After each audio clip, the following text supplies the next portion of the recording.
what they're doing is changing their manipulation tactic of you.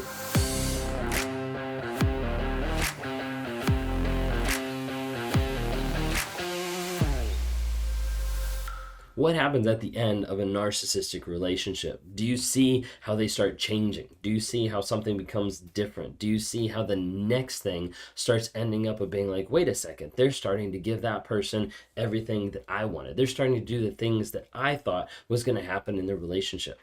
What's happened at the end of your relationship? If you guys are new here, my name is Ben Taylor. I'm a self-aware narcissist on this platform to provide awareness, growth, healing, and change, to be able to help people understand what narcissism actually is, what it looks like in real life. Because a lot of times just reading through the DSM-5 and seeing the 9 traits and understanding, okay, they have ego, they have entitlement, they're envious, all these different types of things, doesn't match up to real life of like, wait a second, this is what it looks like. This is how it's demonstrated by this action or by this action or by this response. And so being able to see that and hear that from oftentimes a narcissist perspective, or even times we do research, talk to other people about it, to get an idea of this is what's happening. Narcissism is real, and it's destructive in nature. It's destructive in how it hurts other people through the ego, through the entitlement, through everything that happens in the relationship that destroys other people's lives. So we're on this platform, multiple platforms, to provide awareness, growth, healing, and change. We do that by dropping nuggets of truth every single day on all the different platforms. So if you're watching here on YouTube, if you're listening on the podcast, make sure to follow on some of the other platforms: TikTok, Instagram, Facebook, obviously YouTube. We're on Apple Podcasts, and also Amazon Music, all over the place, Spotify. So go on and follow us, give us a likes, give us a couple shares under Raw Motivations. Look us up everywhere, Raw Motivations. So today I want to talk about like what's happening at the end of the relationship, because the end feels crazy, right? Like the end feels like there's no way to even get to the end, or how is it even going to happen? A lot of times leading up to getting to the place of where, okay, this relationship's over, we need to call it off, like we need to break up, we need to get a divorce, like whatever it might be, there's all this like crazy making going on. Whether that's gaslighting and thinking like you can't even rely on your own senses to know what's happening, or whether that's the love bombing, thinking that you're getting all this stuff that because the other person is changing or developing, or whether that's just future faking, saying, hey, this is going to happen, and then it never happens. It never comes to fruition. So when you're getting to the end of the relationship, there's oftentimes this giant like push-pull of hot, cold, back, forth, of I don't want you, I want you, I don't want you, I want you, I don't want you. What's actually going on there? You see, what's happening with the narcissist is oftentimes they want to be able to get out of the relationship, but they don't want the responsibility. They don't want the accountability. With great power comes a lot of responsibility. Well, with the narcissist, all they want is great power. They don't want the responsibility, and they don't want the accountability of their actions and what they're doing on a day-to-day basis. And so when they see, oh, here's a new supply, or hey, this is a new venture, or hey, this is a new direction I want to go, and they want to get out of the relationship, they're never upfront enough to be able to say, hey, I don't want this anymore. Instead, a lot of times they'll make life hell for you, or they'll go down this whole path of getting to the place of getting you to discard them, and they wash their hands of it. So you'll have this push-pull of like hot and cold, of like, I want you, I don't want you, I want you, I don't want you. And oftentimes the narcissist will set this up maybe because they're setting up the supply for the next person. You see, oftentimes the narcissist doesn't want to be alone. And so if they don't have another supply lined up, they'll keep stringing you along until they get that next supply, until they get the next person lined up and secured in the wings, and then they'll discard, and then they'll move on. Sometimes that push-pull is to be able to keep that door open so that they can go to the next supply, or they can go to the next person out there, and they can still come back. They can still come back into your life to be able to control, to manipulate, to get in with you, whether that's physically, mentally, whatever it might be, to be able to get back into your life and to be able to come into your life whenever they want. Now you've got traditional discard, where you have the narcissist where they get upset, they get frustrated, and they just don't care anymore. They never care to start off with, and they just discard you and they move on to the next supply. Then you also have reverse discard. So reverse discard is where the narcissist wants to break up with you, where they want to get out of the relationship, where they want to have a divorce, but they don't want to say it, because saying it would mean that it's real.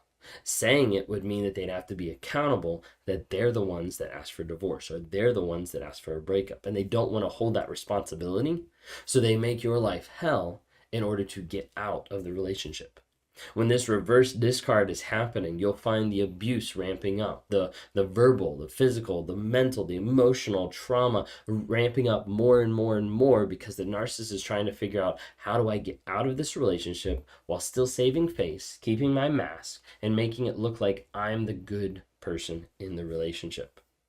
Did you ever have at the end where the narcissist is like saying like, hey, like I'm trying, I'm changing, or maybe that's you right now. You're in this situation. You're trying to figure out, should I stay? Should I go? Like, what do I do? And the narcissist is like, I'm trying, I'm changing. Like, give us more time. Like, don't you see all the progress that I've made? It's hard when I hear phrases like these, because looking back on my relationship with my wife, I use those. I use those countless times over multiple years in the marriages, saying that, hey, I'm trying. I'm changing. Can't you see the progress that we've made? Don't you see how we've gotten better? When in reality, we hadn't. When in reality, I was just faking it. I was just saying this has gotten better, and then I would leave the house and continue to cheat, and leave the house and continue to go be with someone else. Because at the end of the day, I wasn't changing. I wasn't trying. I was pretending, or I was faking, or I was throwing breadcrumbs out there to keep her engaged, so that I didn't look like the bad person, so that I didn't look like the person that was leaving the relationship for someone else, but that my wife would eventually leave me. That's something you have to be careful of, because the narcissist will play on your sympathy and on your empathy that says, don't leave me. Don't leave me in the time that I'm changing. Now that I'm at my best, or now that I'm working harder at it, don't leave me now. Or now that I'm at my worst. Like, I can't believe you would leave me when I'm struggling so much, when this is so hard on me, and all the types of stuff that they'll bring up. And all of those are excuses and manipulation. A narcissist should never have to tell you that they're changing. They should be able to demonstrate that by their actions. If a person has to tell you that they're changing, that means they're not.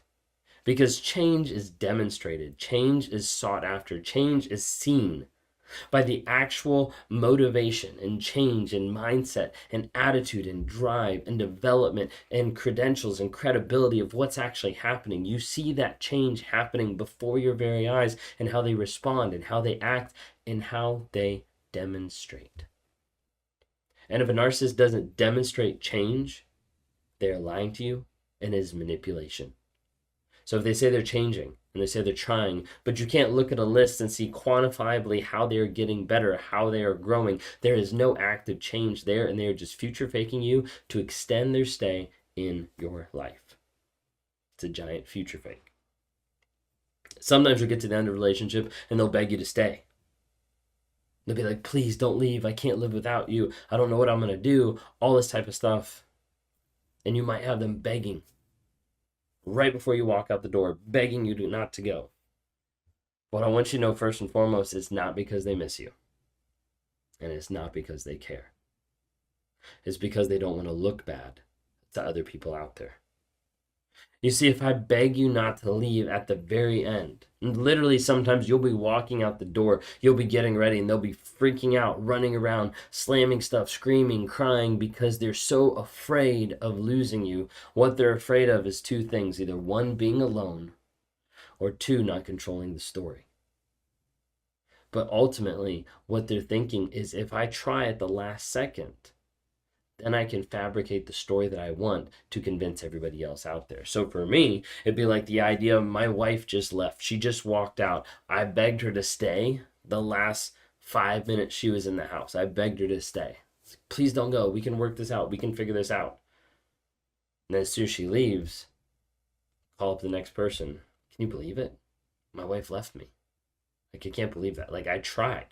Like, I even said, like, let's go to counseling. Like, let's work on this. Like, I thought we were getting better. I thought we were, and it becomes a story that is fabricated for the next person and for the people around, for the purpose of the mask, for the purpose of control, and for the purpose of securing new supply.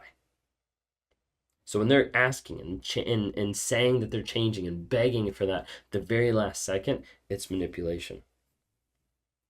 You have to think, a lot of times in the relationship, they want you to leave. They just don't want to be responsible for that leaving being them. The last thing I want to bring up is the change at the end. You get to the end, you're getting ready to walk out the door, or maybe a week before you're supposed to get divorced or whatever, and you start to notice all these changes. Maybe they get into therapy. Maybe they finally plan the trip that you've been waiting for. Maybe they schedule something. You're like, oh my gosh, like I can't believe like they actually thought of me. And you start to think, wait a second, maybe I shouldn't leave because they're changing.